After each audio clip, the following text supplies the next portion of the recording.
Bueno, pues buenas tardes, muchas gracias por la invitación. El hecho, me dicen que hay mucha gente que se dedica a cuestiones de salud, entonces va a facilitar hacer más ágil la presentación y no quitarles mucho de su tiempo. Vamos a empezar. Pues tenemos que hablar de lo que es el sistema inmunológico. Y bueno, ustedes saben, como miembros de gente que sabe de salud, del sistema inmunológico, qué es lo que hace. Y es algo que lo tenemos ahí, como todo el mundo sabe, ¿no? Así como el corazón late sin parar y respiramos sin parar, el sistema inmunológico está ahí siempre. Día y noche cuidándonos. La siguiente. Y esa es su función. Funciona reconociendo lo extraño, y cuando algo extraño es reconocido, la siguiente, pues responde y lo destruye. Y lo que sucede finalmente, la siguiente, es que hay un fenómeno de recuerdo, y es lo que le llamamos memoria inmunológica. De tal forma que, pues es como hacer un símil de lo que es una computadora, donde una computadora es más valiosa por más memoria que tenga. De tal forma que si hacemos esa similitud, pues somos más capaces, tenemos un valor agregado si tenemos mucha memoria inmunológica. Y eso tiene su historia. El doctor Paul Ehrlich, hace 100 años, se le considera que es el padre de la quimioterapia, así como de la inmunología, que comenzó a estudiar las células formes de la sangre, y él fue el que le puso a las células blancas leucocitos. Él identificaba que había unas células blancas en la sangre y se dedicó a estudiar con los recursos que existían hace 100 años, y bueno, le puso este nombre a las células. Y fue el primero que nombró que teníamos un sistema de inmunovigilancia. Comenzó a decir que había células que ahora reconocemos como células NK y los macrófagos, como que había un sistema de orden, donde todo debería de estar en orden, y que el sistema que teníamos, a él le puso que era de inmunovigilancia. 50 años pasaron para que estos dos investigadores, pues con mayor tecnología, describieran a este sistema como un sistema de resistencia a los tumores. Y eso es reconocer que nuestro cuerpo tiene esa capacidad de resistir ante la presencia de un tumor. Hay un reporte muy interesante en la revista Nature del 2001, donde ellos refieren, se demuestra que tanto el interferón, que es una sustancia del sistema inmunológico, y los linfocitos previenen el desarrollo del tumor primario y configuran la inmunogenicidad del tumor. La siguiente. Esta es una gráfica que, bueno, es muy explícita, pienso yo, para entender la función del sistema inmunológico. Esta forma reticular, rojiza, amarillenta, es la piel, que es agredida por una astilla, y esa simple astilla es un intruso. Se activa la alarma del sistema inmunológico y las células comienzan a detectar al enemigo, ¿no? La siguiente. Y estas son las que están más cercanas y son las que comienzan a actuar más prontamente. La siguiente. Incluso en su periferia, ese es el ejemplo de una vena donde van las células, los linfocitos. La siguiente. Y comienzan a haber eventos de diapéresis y quimiotaxis atravesando los poros de las venas, porque ya sabemos hace mucho tiempo que no son impermeables, ¿no? Entonces, esta célula va empezando a pasar, esta ya casi termina de pasar, y las demás están esperando para pasar y ya adherirse y destruir el extraño. La siguiente, este es otro ejemplo, también gráfico. Y finalmente, bueno, encontré esta imagen donde es, para mí, que es como una forma de demostrar lo que es el factor de transferencia, donde tenemos una célula madura que tiene información, y aquí tenemos una célula joven que la madura le está transfiriendo la información. Y el modelo de la naturaleza dentro de nosotros lo que hace es tener todo el sistema inmunológico la misma información, para que todos tengan la misma capacidad de respuesta a nivel global, ¿no? La siguiente, este es otro ejemplo gráfico. Y bueno, pues como soy oncólogo, esto es tratar de llevarlos de la mano, y pues no tanto de la mano, ustedes han de saber mucho de esto. La teoría del origen del cáncer, pues la más reconocida es que es monoclonal, o sea, de una clona es capaz de producirse un tumor y poner en peligro la vida de un paciente. Una célula benigna, que es agredida a través tanto de la dieta, del estrés, de toxinas, hormonas, la herencia, y aquí faltó los estados emocionales también, influyen sobre las células sanas, sobre los tejidos sanos, pero esas también influyen sobre el sistema inmunológico. La siguiente. Y finalmente una célula se maligniza y estas se duplican y esta más, y así va en forma evolutiva, ¿no? Hasta formar un tumor y que es capaz de invadirnos y poner en peligro la vida de nosotros. Eso es un ejemplo de lo que yo nombro como el modelo del manejo del paciente que tiene cáncer. O sea, ¿qué es lo que les hacemos a los pacientes que tienen cáncer? Primero tenemos que definir el paciente oncológico, pues es aquel que tiene el sistema inmunológico bajo, por eso tiene cáncer. Cuando nos llega un paciente a nuestra consulta, pues tenemos la obligación de hacer un diagnóstico. Por lo general lo hacemos a través de una biopsia, o quitamos un fragmento o todo el tejido para estudiarlo. Ya que tenemos el tipo de tumor, lo etapificamos. A grosso modo podemos decir que la etapa 1 y 2 son quirúrgicas. La etapa 3 se le da quimio neoadyuvante para rescatarlo y hacerlo quirúrgico. Y la etapa 4 pues es una enfermedad diseminada donde se intentan tratamientos de tratar de detener la velocidad de la enfermedad, pero a veces muy poco podemos hacer por ellos. Cuando consideramos el grupo, este grupo que es mayor y es sometido a cirugía oncológica, pues la cirugía oncológica se caracteriza por ser de grandes resecciones, de tiempos anestésicos prolongados y de riesgo de sangrados importantes, que finalmente se traduce en disminución del sistema inmunológico. La siguiente. Ya con el reporte de patología de la cirugía, por lo general el paciente lo mandamos a quimioterapia. Si ese es el caso, pues también el sistema inmunológico es agredido. Si decidimos que la radioterapia le produce un beneficio, pues también el sistema inmunológico es agredido. Y las nuevas modalidades de tratamientos es juntar quimio y radio sincrónicos al mismo tiempo. Y bueno, también si se buscan efectos benéficos, pero también se suman los efectos secundarios y el sistema inmunológico pues también es agredido. Finalmente, pues uno, como haciendo una autocrítica de lo que hago, pues hay que ser honesto y decir, pues es cuestionando el modelo terapéutico, ¿no? Primero el paciente tiene que sobrevivir al tratamiento médico. O sea, no es al cáncer, el cáncer ya fue extirpado. Entonces, el gran temor de todo el mundo es recibir quimioterapia. Entonces, es sobrevivir al tratamiento primero. El sistema inmunológico, pues difícilmente se recupera. Y a largo plazo es cuando uno se pregunta que si no se modifican los factores inductores para el cáncer y el sistema inmunológico persiste deprimido, ¿será esto la causa de que regrese el cáncer? O sea, que tenga una recaída el paciente. Pues es potencialmente probable, ¿no? La siguiente. Todas esas cosas que les comento han surgido desde hace como unos 5 o 6 años. Incluso yo tengo amigos oncólogos que les comentaba esas situaciones y me decían, pues sí, tienes razón, o sea, hay un sentido lógico en todo esto, pero pues es que no hay nada. Y es que no hay nada. Yo trabajo en un hospital del gobierno, de seguridad social, y pues como todos los hospitales tenemos un número de medicamentos a prescribir, pues y de ahí no nos vamos a salir. Entonces, fue otra de las preguntas que me hice, que dice, ¿habrá algo que estimule el sistema inmunológico y no lo intoxique? Pues intoxicamos mucho al paciente con todo lo que damos, ¿no? Desde antibióticos, etcétera, etcétera, que todos reconocemos. Y hay un estudio de 1999 de la Asociación Americana de Naturopatía, donde le piden a todos sus agremiados que reporten qué están usando para subir el sistema inmunológico. Reportan 400, seleccionan 116 y finalmente 44 son los que son estudiados. Y son estudiados en relación a qué tanto estimulan la función de las células asesinas naturales, de las células NK, que son diseñadas por la naturaleza dentro de nosotros para detectar y destruir cáncer. Entonces, la siguiente. Este estudio se realiza en el Instituto de Medicina de Longevidad en San Francisco por el doctor Darrell C. Y lo que hace es que agarra cultivos de células NK y los estimula solamente con noni o aloe vera, calostro y obtiene esos resultados. El 15%, el 23%, el 28%.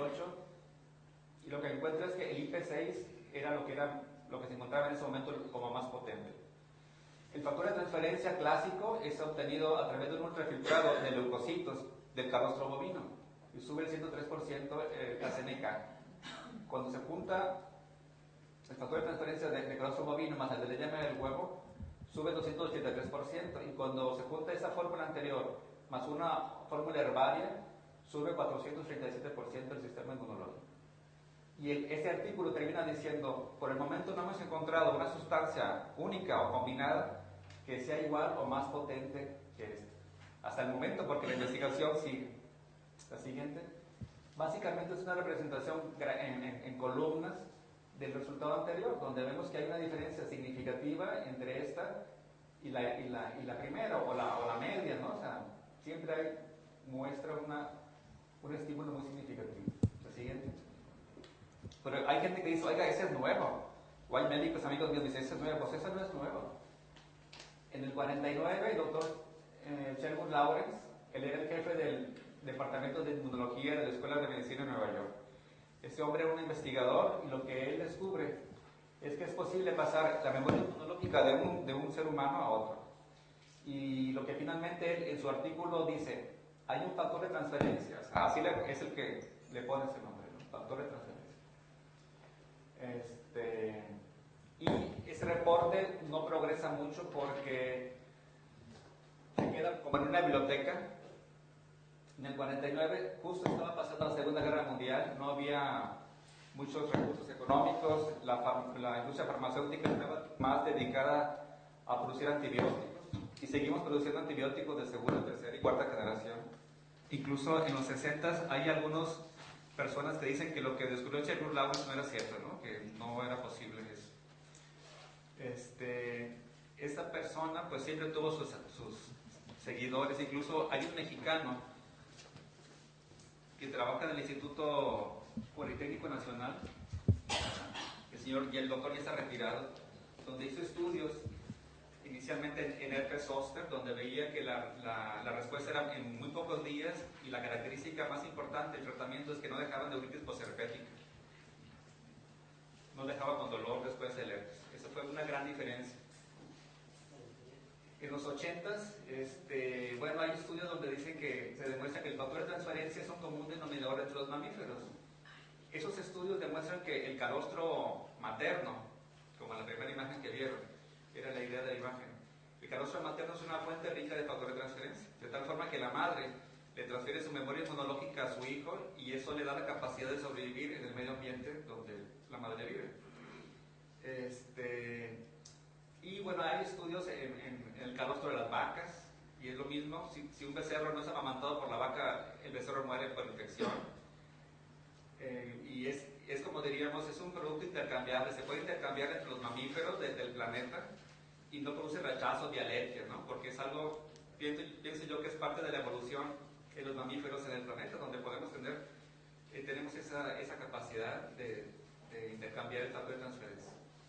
Bueno, hay estudios también de que por vía oral no se inactiva ni por la saliva, ni por bilis, ni ácido gástrico.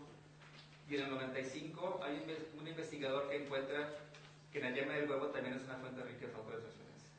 Y es también observando la naturaleza. O sea, él decía, bueno, ¿por qué un pollo sobrevive en una granja? Algo ha de tener.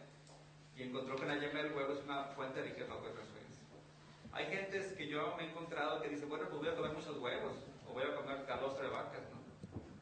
Pero lo que se está haciendo es tener como un ultra concentrado, un ultra filtrado, donde no viene ni IgA, ni IgG, ni colesterol, ni vitamina D, ni otro complemento, sino es el puro concentrado de factor de transferencia. Finalmente, en el 97, se funda un laboratorio que se llama Forever Research, que se dedica a estudiar los factores de transferencia. Y en el 2004, por parte de la Academia Rusa de Ciencias Médicas, este investigador hace unos estudios muy interesantes, y ese es a mí el que me hace como la contundencia para decidir utilizarlos. Lo que tenemos aquí es ejemplificar un cultivo de células NK, donde solamente son estimuladas con el factor de transferencia.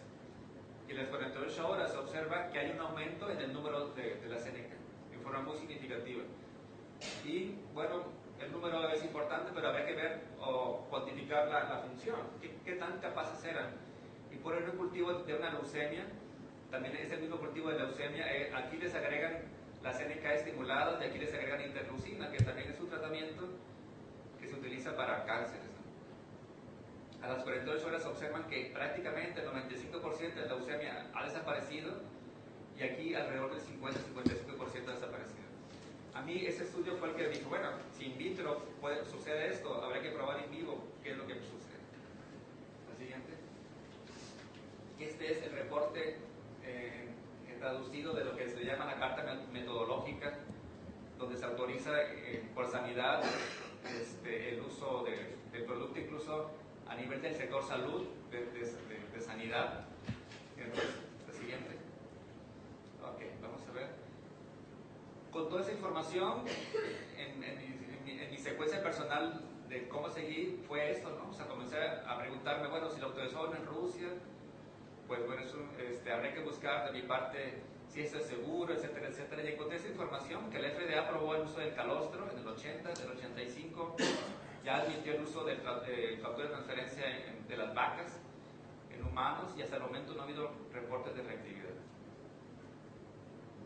Y una forma muy sencilla de entender cómo funciona, pues que el sistema inmunológico, si está decaído, está disminuido, lo que hace es lo estimula, lo activa, o si está muy exacerbado, como las enfermedades autoinmunes, lo tranquiliza, o si no tiene información, pues lo informa. Esa es una forma muy gráfica de entenderlo.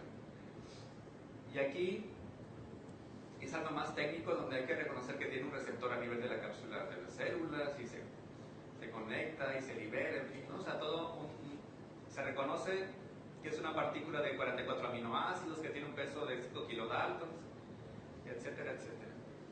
Y los investigadores nos dicen que nos da inteligencia inmunológica, ya que mantiene activo y eficaz el sistema inmunológico. La siguiente. Esa es una forma de tratar de explicar que el sistema inmunológico dentro de nosotros siempre está en la búsqueda del equilibrio, ¿no? Con subidas y bajadas, pero siempre con la tendencia del equilibrio. De tal forma que aquí una persona estaría sin enfermedad o asintomática. La siguiente. Y cuando el sistema inmunológico está disminuido, pues está en este grupo de pacientes, los que tienen cáncer, los que tienen tuberculosis, los que tienen hepatitis C, HIV, SIDA, diabetes, finalmente todos los que tengan una infección por hongos, por bacterias, virus y parásitos, se considera que tienen el sistema inmunológico disminuido. Pero también hay enfermedades que tienen el sistema inmunológico exacerbado, y a eso les llamamos nosotros enfermedades autoinmunes. Todas esas, ¿no? O sea, artritis, asma, psoriasis, el lupus, la esclerosis múltiple, etcétera, etcétera. A ese tipo de enfermedades, pues como sabemos, se está tratando de entender por qué surgen, y parece ser que tiene que ver la presencia previa de un virus y que partes virales caen en las articulaciones y el cuerpo las reconoce como algo extraño y el proceso inflamatorio persiste.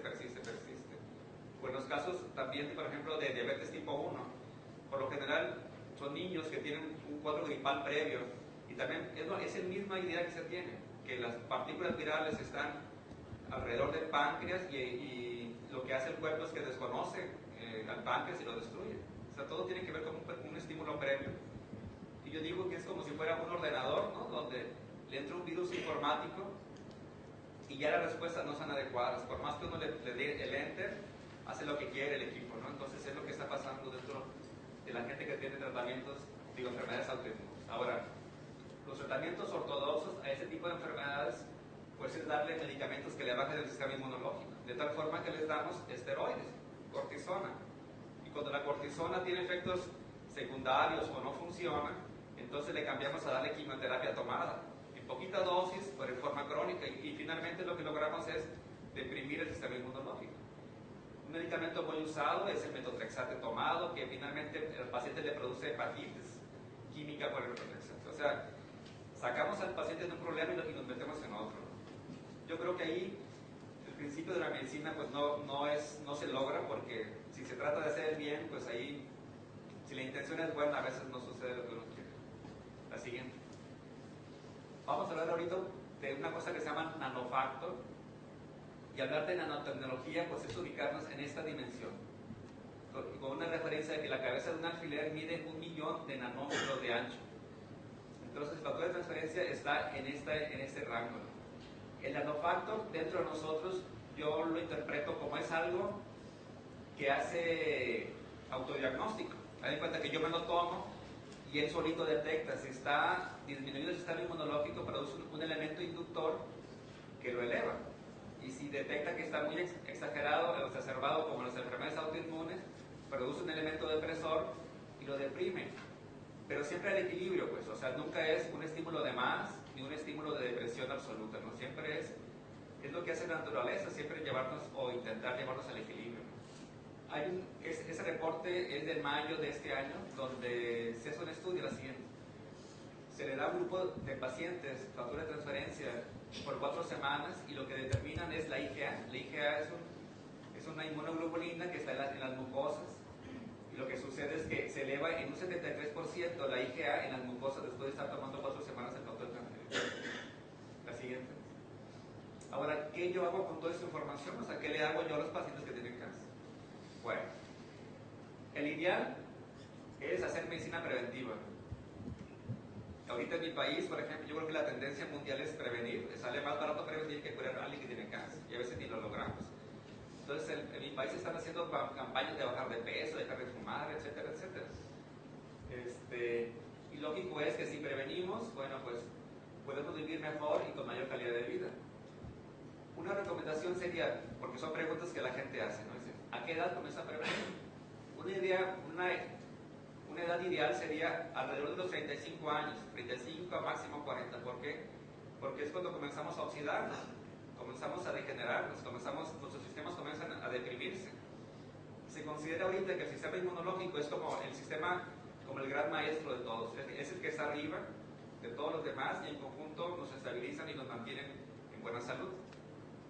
Pero también lo puede tomar un niño que se enferma mucho, ¿no? Un niño que va al preescolar y que se infecta mucho, bueno, lo puede tomar como un preventivo. O va a haber cambio de clima, lo puede tomar como preventivo.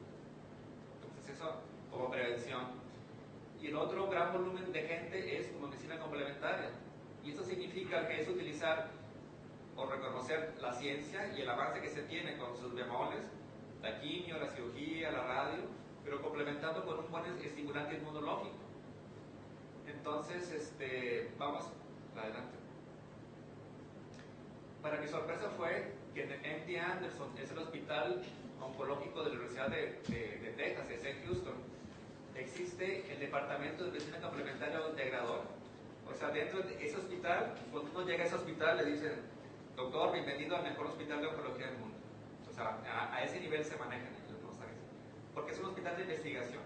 Muchas de las cosas que ellos hacen se investigan, se publican, la FDA los autoriza y de ahí a todo el mundo van, ¿no? Entonces, fue una sorpresa muy agradable el ver que hay un departamento de medicina complementaria y ellos definen que lo que ellos sugieren son medicinas complementarias o integrativas o integradoras, pero no medicina alternativa. Es un pensamiento muy propio, ¿no? Porque dicen, se trata de integrar lo mejor para curar a un paciente. Alternativo sería, esto no sirve, lo que yo hago es lo mejor y es lo único. Eso es medicina alternativa. Entonces ellos complementan las cosas y al paciente, como en la oncología que se hace ahorita, es decirle, es como la baraja y las cartas, ¿no? O sea, esas son las cartas y usted decide qué quiere. Y bueno, pues la jugamos conforme las cartas que acepta el paciente. La siguiente. Hay medicina china, hierbas, reiki, yoga, con quimio, zinc, o sea, no tienen combinaciones donde la gente dice, yo le entro a esto, ¿qué? Este hospital, esa es la página, es el hospital, el Memorial Sloan Kettering Cancer Center. Ese hospital es en Nueva York, es el hospital privado más grande del mundo, que también tiene tantos recursos para hacer mucha investigación. Y en ese hospital existe el departamento de medicina integrativa. Y hay un grupo de muy poquita gente, pero bueno, ahí están abriendo una brecha muy importante de ofrecer cosas interesantes a los pacientes. A mí me sorprendió mucho cuando leí esta información. Había yo leído este artículo en el noviembre del año pasado, en el Journal de Oncología Clínica aparece este artículo, donde el doctor del grupo hace este artículo, esta investigación, donde a través de acupuntura reduce el dolor y la disfunción en cáncer de cabeza y cuello después de cirugía de cuello.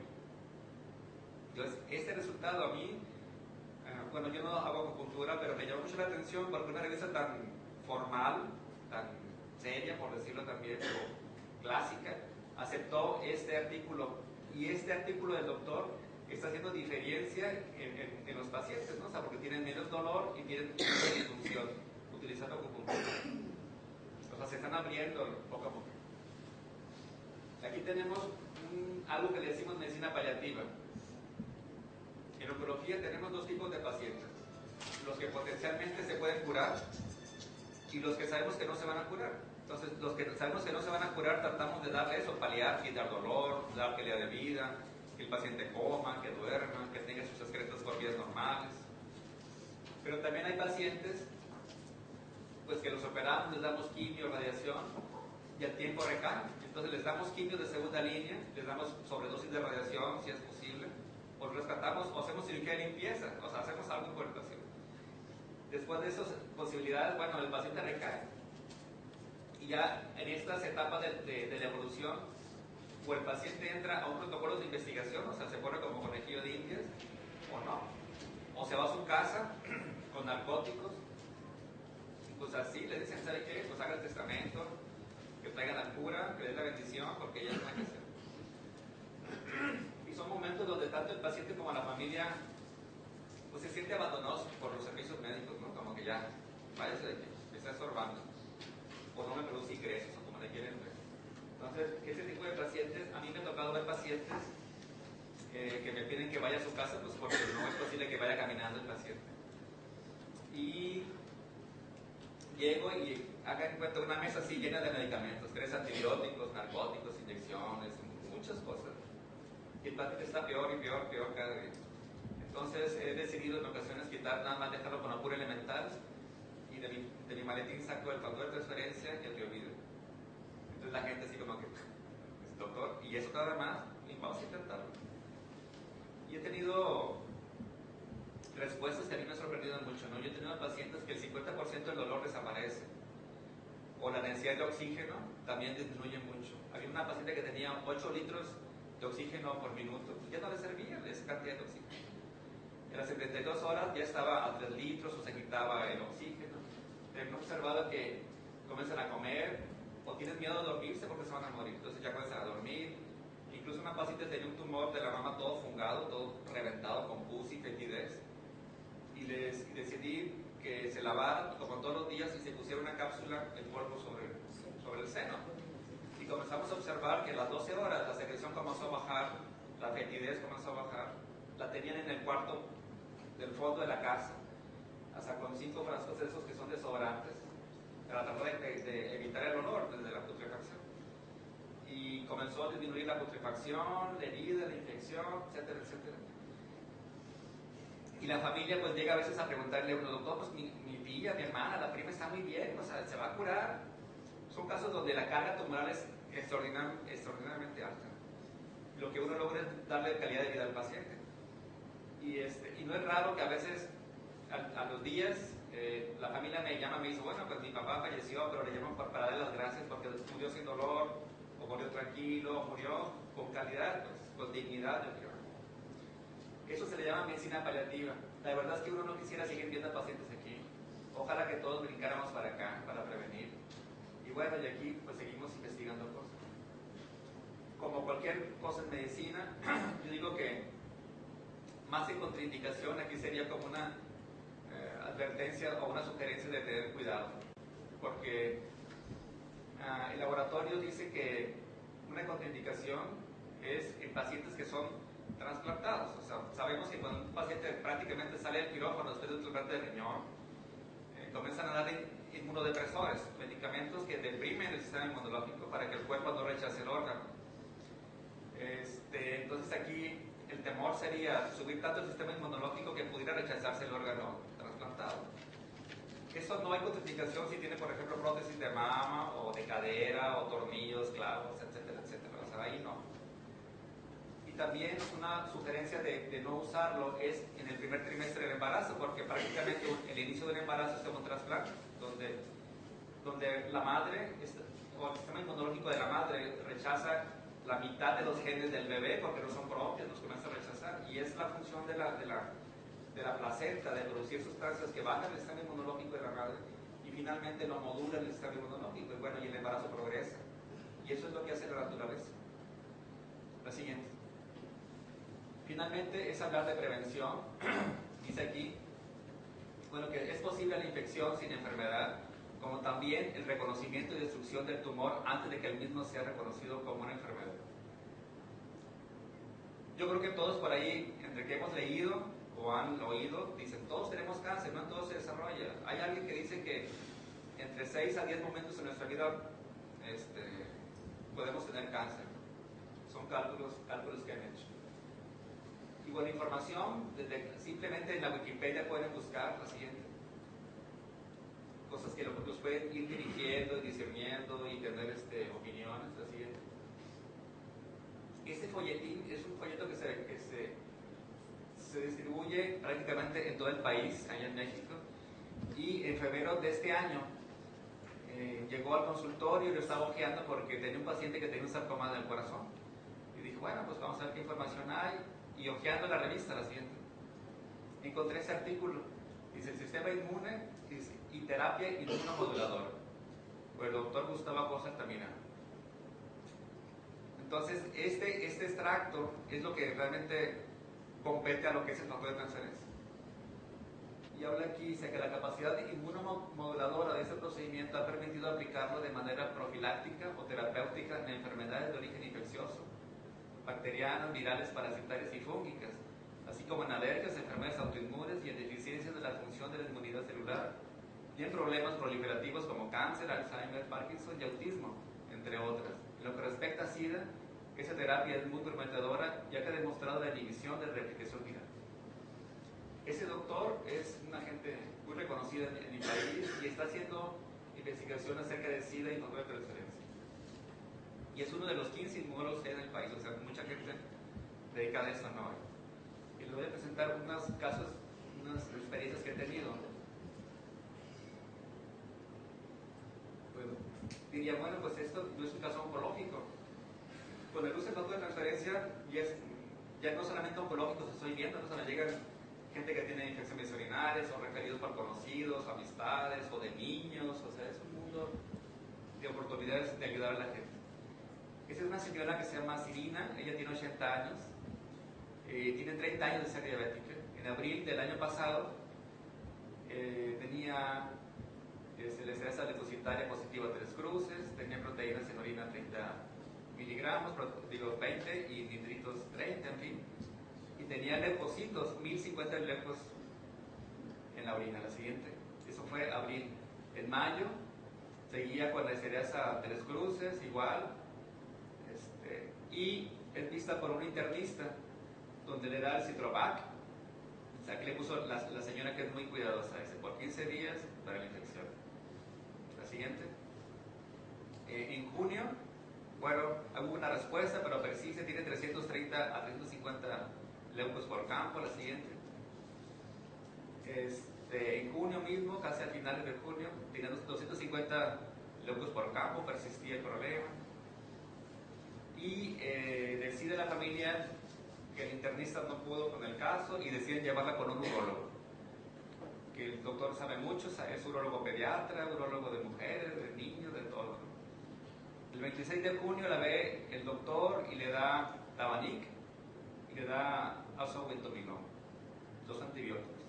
Eso fue el 26 de junio. La siguiente, al día siguiente, pues el cuadro estaba igual. Bueno, tenía 2100 leucocitos. La hija de esa señora es abogado y ella es muy, así como se fuera el juez de hierro. Entonces comienza el tratamiento y le hace el examen. Y decisión médica, ella hace exámenes. La siguiente, el 7 de julio tenía 2250 leucos era casi justo que estaba tirando la señora. Esterasa positiva, sangre en la orina. La siguiente, el 11 de julio, la semana, pues seguía la esterasa positiva, la sangre positiva, y tenía 1665 leucocitos. La siguiente, bueno, esta es la fecha que yo la veo el 15 de julio del año pasado, porque esa fue una noche, al día siguiente estaba programada para que el urólogo le dijo, su problema no se va a resolver con antibióticos, lo que hay que hacer es operarla, y lo que hay que hacer es aplicarle botox en la vejiga, con eso se va a solucionar el problema. Entonces la familia ya tenían contacto para conseguir el voto, ya tenían todo. Y alguien le dijo, pues ¿sabes qué? Busca la doctora González Moreno y a ver qué te puede ayudar con tu mamá. Entonces yo la veo el día 15 en la noche, le doy plus, 2 con los alimentos y glucosa por la diabetes. El siguiente. O glucosa, ¿qué le dicen? Glucosa. El 18 de julio, bueno, seguía ahí prácticamente sin mucho cambio, todo está igual, tenía 1050 euros. El 25 de julio estaba positivo. Aquí era 3 cruces, ahora tiene 2 cruces y tenía aquí ahora indicios nada más. Los leucos persistían. La siguiente, el 25 de julio, la que sigue. El 8 de agosto ya era una cruz, positivo, ya se negativizó, ya no había sangre y le bajó a 33 los leucocitos. El abogado habló con el laboratorio y les dijo, ¿saben qué? Está mal el estudio. Y les pidió que le repitieran el estudio. Le repitieron el estudio. Le dijeron, ¿saben qué? No hay error. Tiene 33 leucocitos en orina. Y me llamó por teléfono, me dice, doctor, algo raro pasó aquí. El laboratorio dice tanto. Y yo digo, qué bueno, no estaba muy contento. Y ella estaba con duda. La siguiente. Y el 12 de agosto ya está negativo la eserasa, negativo la sangre y 15 leucocitos. Entonces ya fue cuando, el máximo es 6, ya fue cuando ella dijo, bueno, como que ya le creo, como que va bien. La mamá estaba muy bien, o sea, estaba muy decaída, no comía, orina cada rato, en la noche, y comenzó a estar mejor y mejor y mejor. Lo siguiente. En agosto es el mismo porque ella, el abogado le dijo al laboratorio, háganle un cultivo de orina, algo ha de tener, o sea, no le creía. Entonces, en el cultivo, pues dice aquí, 0 colonias, no hubo desarrollo a los 3 días de incubación, o sea, estaba estéril la orina. La siguiente. El 26 de agosto, negativo, todo negativo, 2 leucocitos, 0, todo negativo, ¿no?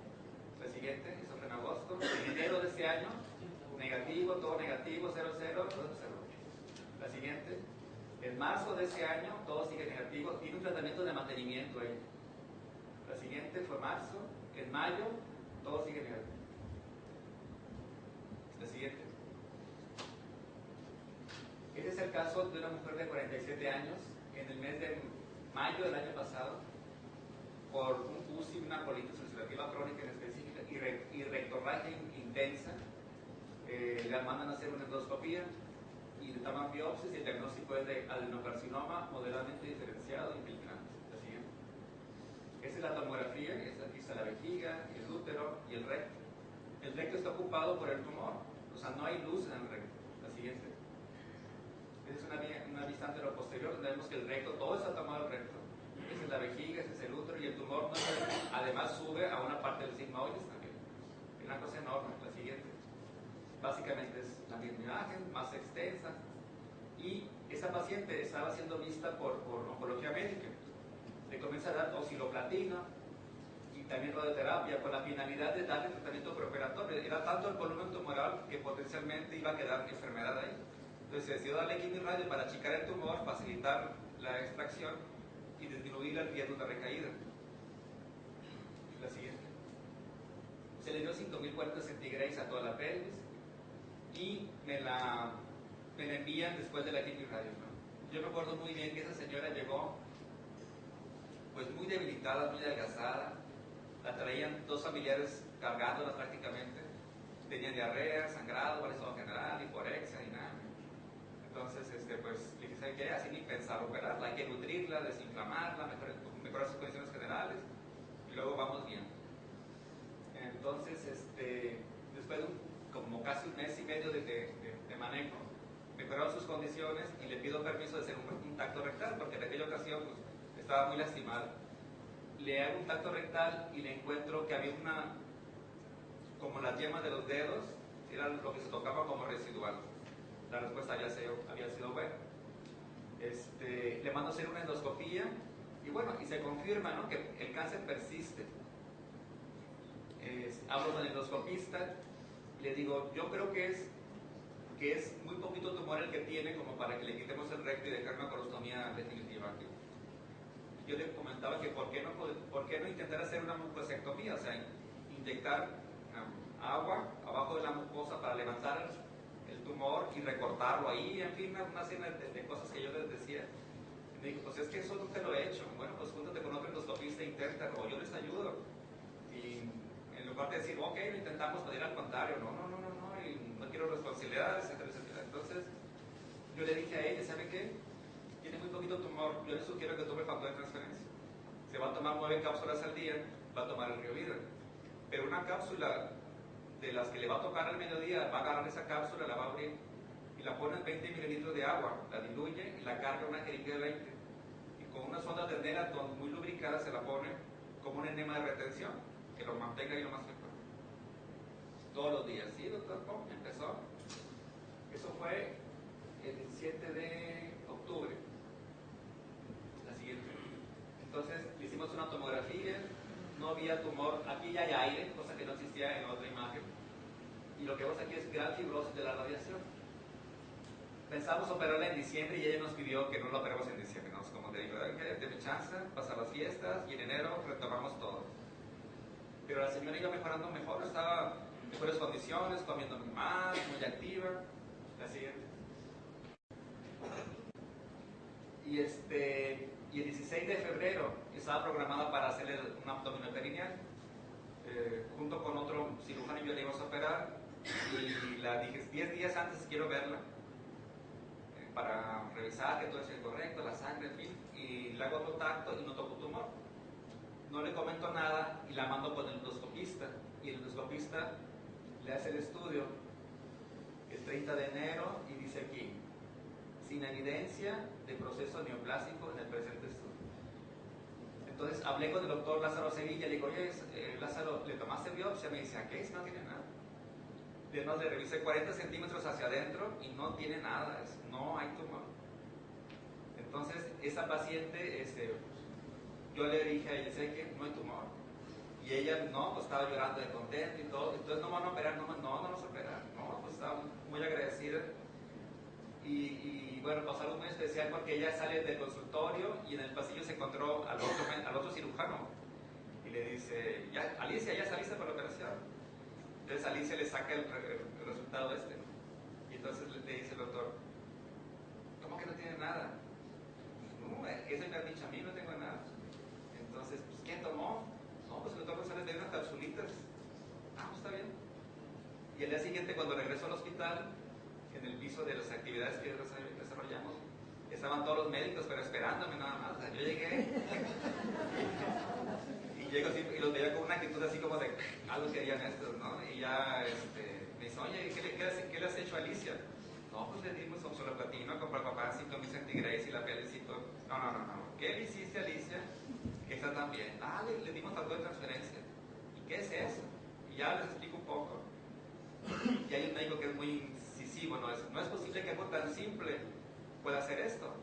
Le dije, es posible que en la simpleza esté el resultado de grandes problemas y nosotros simples del pensamiento, no estamos buscando esas cosas. Otro me dijo, oye, hacemos un protocolo de investigación junto con la universidad, pues lo hacemos. Y sale otro médico que me dice, oye, yo tengo un paciente así, me echas la mano, claro. Oye, mi tío tiene ese problema, ¿me puedes echar la mano? Sí, cómo no. Entonces, así ha surgido eso, pues. La cuestión es que afortunadamente no hubo necesidad de tener enfrentamientos de cosas complicadas, ¿no? El caso lo decía todo. Esa señora se reintegró a sus actividades laborales, o sea, está trabajando en agua. Vamos a pasar así. Y en abril de este año se le hace una tomografía, no tengo las imágenes, pero bueno, aquí está el reporte, dice estudios dentro de parámetros normales. Lo firma el jefe de radiología. Y en agosto de este año le hacen otra endoscopía de control y sigue libre sin tumor. La señora sigue trabajando y en excelentes condiciones. La siguiente. Ese es el control donde hay más fibrosis de la radiación tardía, efectos tardíos de la radiación, pero sin otra cosa. Y sigue tomando factor de transferencia. Ella me dijo, oiga, ¿lo dejo de tomar? Yo digo, yo que usted no la dejaba. No, ¿verdad? Lo que hicimos fue bajarle la dosis a una dosis de mantenimiento, ¿no? Ese es el caso de una mujer de 38 años. Esta mujer fue vista de forma muy superficial inicialmente y se consideró que lo que tenía era un tumor, era una fístula perirectal. Entonces la manipulan, lo bueno que se les ocurre tomar una biopsia y lo que reportan es un tumor de células claras, es neoplasia maligna con patrón de células claras y papilas. Imagen sugerente de lesión metastásica. O sea, la doctora le hacía pensar que ese tumor venía de otro lado. Y luego aquí dice descartar riñón o ovario. Requiere inmunistoquímica. La siguiente. Aquí traté de rescatar la información de esos empates y se borró mucho. Pero es donde le hacen la inmunistoquímica en la Ciudad de México, del Hospital Inglés. La siguiente. La otra. Y aquí la otra final. No, esto va más para atrás. Ahí está. Aquí la doctora sugiere que se descarte el primario en los ovarios y que realmente lo que tiene es un cáncer de células claras. La siguiente. Entonces le hacemos la tomografía y dice aquí ovarios y lesión. Presencia de ganglios aumentados de tamaño del lado derecho, con algunos ganglios en la región inguinal del mismo lado. En la región perineal y medial del glúteo derecho se identifica lesión sólida de contornos irregulares que mide 8 por 4 centímetros. Es probable sarcoma. Esta mujer tenía, clínicamente, tenía un gran tumor que estaba en el glúteo derecho, pasaba a un lado del recto, infiltraba el periné, llegaba a los daños mayores y reventaba por la ingle. Es una cosa enorme. La siguiente. Entonces, el doctor de oncología médica le comienza a dar quimio, no funciona gran cosa. Yo le propongo darle radiaciones, porque el doctor de la quimio, cuando llegó la señora esta, me dijo: doctor, me mandaron con usted porque me van a dar quimio. Y el doctor me dijo que me vaya preparando psicológicamente porque me tiene que quitar la pierna, el glúteo y hacerme una colostomía. Y que ese va a ser el precio de estar vivo. Entonces, bueno, decidí empezar con la radiación, pero operatoria también era. La siguiente. Y aquí es un mundo de información, pero el doctor dice pues, que están en malas condiciones, que las cosas no están bien, etcétera, etcétera. La siguiente. Y yo le propongo que tome foto de transferencia. ¿Se ve que le digo, tome foto de transferencia? Tome el Río Vida, es otro producto también. Y va a agarrar una cápsula, igual, una cápsula, se lava como todos los días y se pone el polvito en la herida. Bueno, se empezó. Le quiero ver cada 10 días. Y cada 10 días el tumor iba bajando. Y cogiéndose ya mejor y mejor. Entonces iba tan bien que decidí darle una sobredosis de radiación porque el tumor era muy pequeño ya. La siguiente. Finalmente quedó una llaga, una abertura como de 5 por 2 centímetros. Era de fondo limpio, no había necrosis, no escurría realmente nada. Entonces le propuse que se hiciera un PET. Le dije: si tenemos evidencia que es el único sitio de enfermedad, la opero de aquí. Y si hay otro problema a distancia, pues habría que planear algo. Entonces en el PET, aquí se ve que no hay nada en el resto del cuerpo, si eso es funcional. Y aquí es el periné, esa es la siguiente. Y aquí realmente se ve la lesión, ¿dónde está? Ese es el isquio. Aquí está la lesión marca aquí y marca aquí. Okay. Entonces la operamos, tratamos de quitar el mayor posible tejido y la reconstruimos. Y ese es el reporte de patología. Dice el patólogo: piel y tejido fibrodiposo con fibrosis nodular intersticial cicatrizada, o sea que la herida iba cicatrizando, hemorragia antigua y cambios inflamatorios de tipo crónico reactivo. Bueno, esto es parte del proceso tanto de la agresión de la radio como del factor de transferencia. O sea, había muchas células inflamatorias focalizadas, asociado a un foco microscópico único, central, menor de 2 milímetros, de tumor maligno de células claras, pleomórficas, con bordes quirúrgicos ampliamente sin lesión aparente. O sea, del gran tumor que tenía inicialmente le quedó un tumor menor de 2 milímetros de residuo. Esta paciente, eso fue en agosto del año pasado. Ella pues está viva, sin enfermedad, todos sus controles son negativos y pues conserva la pierna, el glúteo, el recto, la vulva, o sea, todo, ¿no? O sea, ahí yo creo que cumplimos todo con lo que sería el ideal del manejo oncológico, ¿no? Conservar la vida, la función y hasta lo estético, aunque bueno, no es una parte que se exhiba, pero estéticamente quedó muy bien también. La siguiente. Y por último, este es un caso de una mujer que a finales de febrero llegó al hospital con una trombosis venosa profunda. Se hospitalizó y se manejó con angiología tal cual, ¿no? Con anticoagulantes, antibióticos, etc. Y buscando el porqué de la trombosis se encontró ese tumor. Es un tumor retroperitoneal muy grande. El proceso para que llegara con nosotros estuvo 3 semanas, la dieron de alta, sacaron citas, se pasó como 2 meses. Llegó conmigo y llegó en muy malas condiciones, no podía ni caminar, con mucho olor, sudorosa, se veía muy mal. Entonces, se mandaron a hacer los exámenes preoperatorios, todo el protocolo preoperatorio. Y tenemos una amistad en común, entonces ella me expresó libremente, me dijo, oiga, ¿puedo tomar factor de transferencia? Le digo, vale la pena que lo tomar. Y cuando regresa para ya confirmar la cirugía, pues yo la veo caminando bien, o sea, caminaba derechita, sin dolor, llegó y se sentó. ¿Cómo se siente? Bueno, esa cosa me cayó muy bien, me siento muy bien. Perfecto. Entonces la operamos, pues esta lesión era irresecable, o sea, aquí se ve una sombra de la aorta, la cava, pues quién sabe dónde andará. Lo que hago es abrir, tomo unas muestras, ese es el riñón que ha sido luxado por el tumor. Le toman muestras, la patóloga me dice que es material suficiente para el diagnóstico y que ese tejido es compatible con un linfoma. Va a hematología, el hematólogo le pide inmunistoquímica y la mandan a un laboratorio que yo no conocía que hacía inmunistoquímica. Y la inmunistoquímica dice que, pues, que no es concluyente. Entonces el hematólogo le comenta, ¿sabe qué, señora? Yo no puedo hacer tratamiento si no hay inmunistoquímica. Entonces la mando que le estudien los internistas, le dice. Para esto, pues, le digo, cualquier cosa, ni me avisas, quiero estar pendiente de la evolución. Entonces yo retomo al paciente y la mando a oncología médica. Y me dice el oncólogo médico, no, hay que volver a operar, porque no hay diagnóstico. Híjole.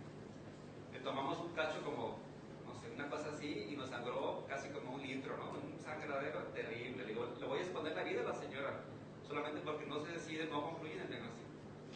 Entonces, a través de pedir favores, se mandó el estudio al Hospital Inglés en México. Y en ese proceso de que llegaba, le pedí esa tomografía. Y ese es básicamente el mismo corte, donde vemos que aquí la sombra de la aorta ya más franca y la disminución del tumor en forma comparativa, ¿no? La siguiente. En la anteroposterior donde vemos aquí, pues en marzo tenía este volumen tumoral y ahora en octubre tiene este volumen tumoral donde se ve francamente la aorta y la bifurcación de las ileas. Y ese es en la lateral, en marzo estaba así y ahora en octubre el tumor es así. El siguiente. Entonces aquí vemos cómo la aorta baja y está prácticamente sobre la cara antero-superior del tumor, y la distancia de la cara posterior a la cara anterior de las vértebras pues es importante, y aquí pues está muy disminuido y el trayecto se ve francamente toda la aorta. Ahora en octubre. Finalmente se confirma que sí tiene un linfoma la señora. No hay duda, pues que es un linfoma. Entonces, de marzo a octubre, lo que ha sucedido es que ella ha tomado factor de transferencia y Rovida, no otra cosa. Y el tumor se redujo en un 30%. Ahorita está en quimio la señora. Cuando le dije, va a ir con el hematólogo con el papel para que le den quimio, porque usted potencialmente es curable. O sea, si el factor hizo todo esto, más quimio, se va a curar usted. La siguiente. Y esos son los exámenes de sangre que le llevó al hematólogo, donde uno ve, pues, bueno, no es diabética, el riñón funciona bien, su hígado está sano, está nutrida, no tiene, incluso la DHL, la deshidrogenasa láctica, que es un marcador indirecto para linfoma, está dentro de lo normal. La orina está limpia, la siguiente. No está anémica y tiene, pues, yo creo que, bueno, pues es lógico, ¿no? O sea, sus condiciones de